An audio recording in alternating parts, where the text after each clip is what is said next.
My name is Dr. Maya Patel, and this is the story of how my groundbreaking cancer treatment became the center of a billion-dollar betrayal that nearly destroyed my family's pharmaceutical empire. But to understand what happened that day in the boardroom, you need to know how it all began. Growing up, my Uncle Robert wasn't just the CEO of Patel Pharmaceuticals, he was my hero.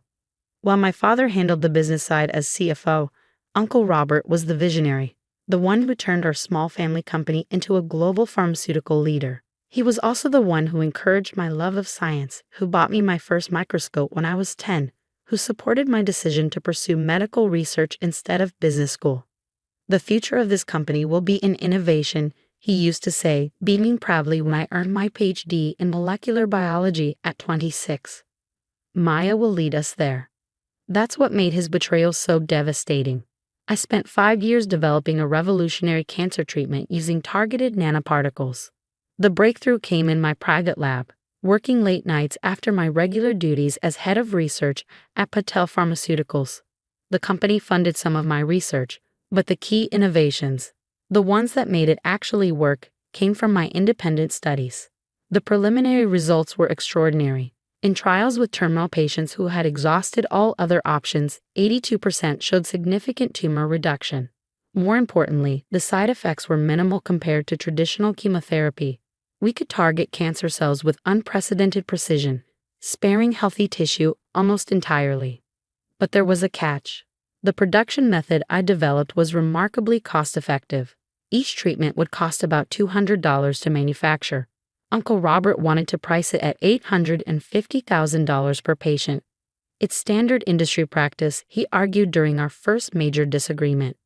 "We need to recoup our research investment." "The research was mostly mine," I countered. "And I'm telling you we can price it at $5,000 and still make a healthy profit. This could help millions of people." His face darkened. "You're naive, Maya. This isn't about helping people, it's about business." That's when I started noticing changes in him. The uncle who had once praised my idealism now mocked it.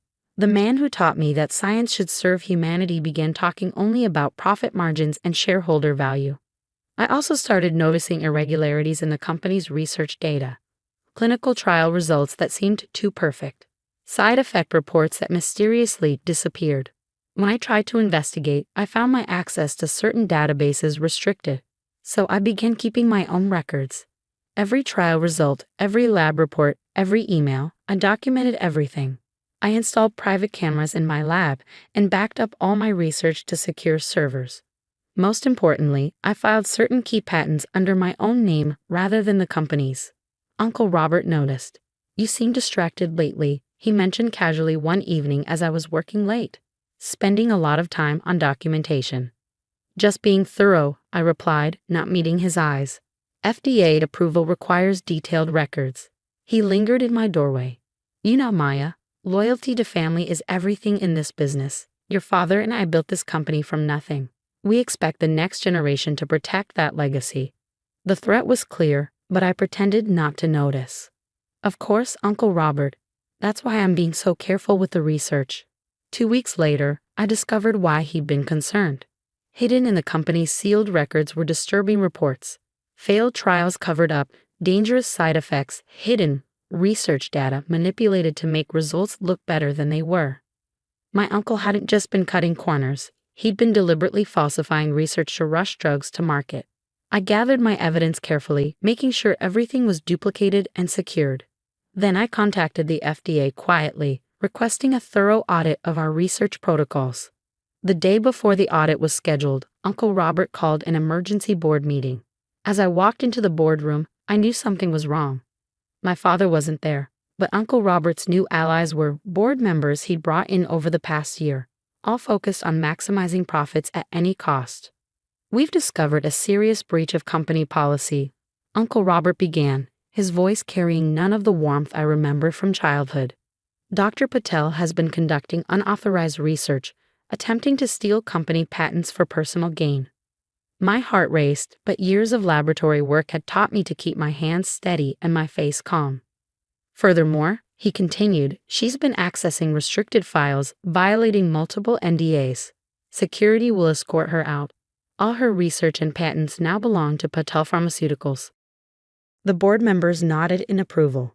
They'd already decided. This wasn't a meeting, it was an execution. One thing first, I said, standing slowly. You might want to check the real research data. All of it, including the sealed files. Uncle Robert's face tightened. Security. As two guards approached, I smiled. The FDA audit team arrives Monday morning. They're particularly interested in the hidden trial results from the last 5 years. The ones showing what really happened to those test subjects. The color drained from his face. He knew exactly what I was talking about. You wouldn't dare, he whispered. This is family. Yes, I replied sadly, it is. As security escorted me out, I heard him already on the phone, barking orders to destroy files. But it was too late. Everything was already safely documented, backed up, and in the hands of federal investigators. What happened next would shake the pharmaceutical industry to its core and prove that sometimes protecting family legacy means exposing uncomfortable truths. Monday morning arrived with a media circus outside Patel Pharmaceuticals' headquarters. Someone had leaked news of the FDA audit, and reporters were swarming the parking lot. I watched the live coverage from my apartment, where I'd spent the weekend fielding calls from journalists and preparing for what was coming. My father finally called Sunday night. Maya, what have you done? His voice was tired, defeated. Your uncle says you're trying to destroy the company. Dad, have you checked the sealed trial records? Really looked at what's been happening? A long pause. I handle the finances, not the research. Maybe it's time you did. The FDA audit team arrived precisely at 9 a.m. 4 investigators led by Dr. Sarah Chen, the agency's top compliance officer. Security tried to delay them in the lobby, but federal badges have a way of opening doors. I'd arranged to meet them there, bringing my complete documentation. Uncle Robert's face went pale when he saw me walk in with Dr. Chen.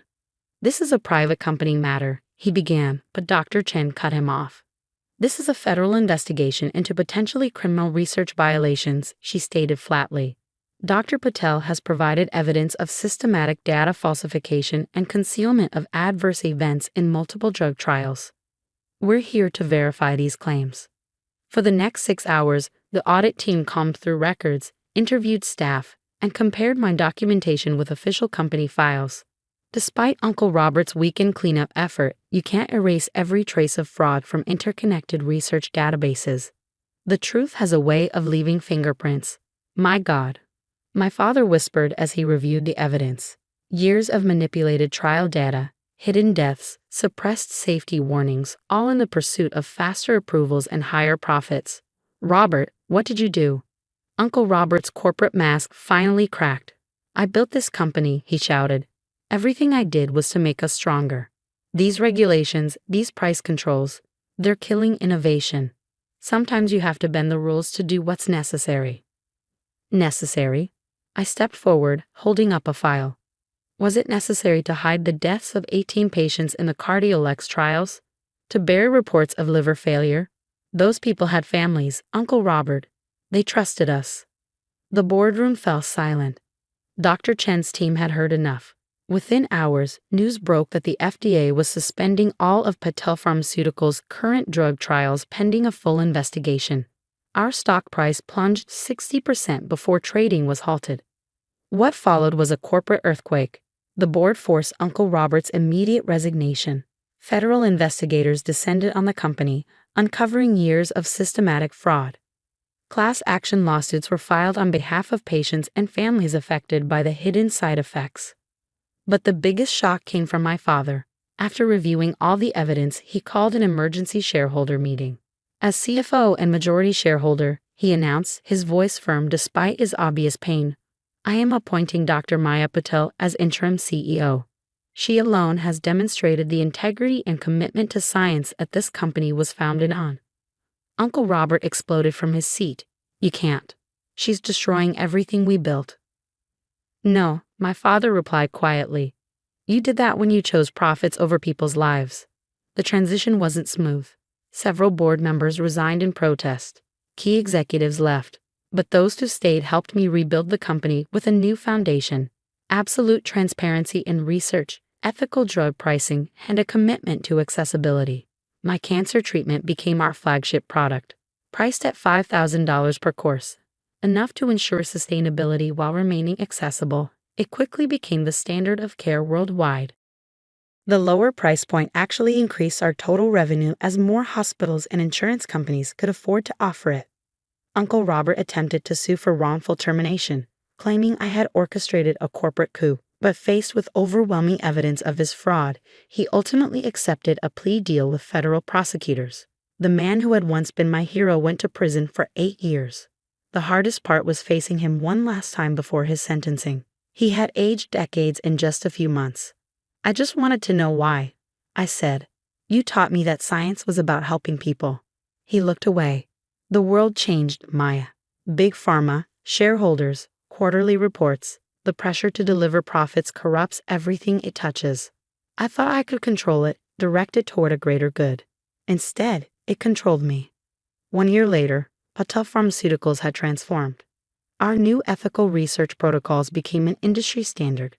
Other companies, facing public pressure, began reviewing their own pricing strategies. The phrase "the Patel model" entered the business lexicon as an example of how pharmaceutical companies could be both profitable and ethical. My father retired but stayed on as an advisor, helping me navigate the complex world of corporate leadership. "You know," he said one evening, "your grandfather started this company in his garage, mixing basic medicines for our community. He always said that profit should follow purpose, not lead it. Somewhere along the way, we forgot that." The cancer treatment has now helped over 2 million patients worldwide. We receive letters every day from people who would never have been able to afford it under the old pricing model. Each one reminds me why I chose science over business in the first place. Last week, I gave a keynote speech at the International Pharmaceutical Ethics Conference. Looking out at the audience of researchers, executives, and regulators, I shared our story, not just the scandal, but the transformation that followed. The true cost of medicine isn't measured in dollars, I concluded. It's measured in lives saved and suffering eased and hope restored. When we forget that, we lose not just our integrity, but our humanity. The old guard of pharmaceutical executives still grumbles about the Patel model, cutting into profit margins. But a new generation of healthcare leaders is embracing the idea that medicine can be both accessible and profitable. My private lab remains my sanctuary, though now it's considerably better equipped. I still work late nights, still get excited about new discoveries. But now I have a team that shares my vision, that understands why we do what we do. Uncle Robert was released early for good behavior last month. He sent me a letter from his retirement in Florida. "You were right. I forgot what really mattered. The company is better in your hands." The letter sits in my desk drawer, next to my first microscope, the one he gave me so many years ago. Both serve as reminders that sometimes protecting a legacy means being willing to tear everything down and rebuild it the right way. Yesterday, a young researcher brought me promising results from a new Alzheimer's treatment trial. Her eyes shone with the same excitement I once felt presenting my cancer research. "The production costs are low," she said hesitantly, "but the potential market value." I smiled, remembering another conversation from what felt like a lifetime ago. "Tell me about the patients first," I said. "Profit will follow purpose. Because in the end, that's what saved not just our company, but our soul."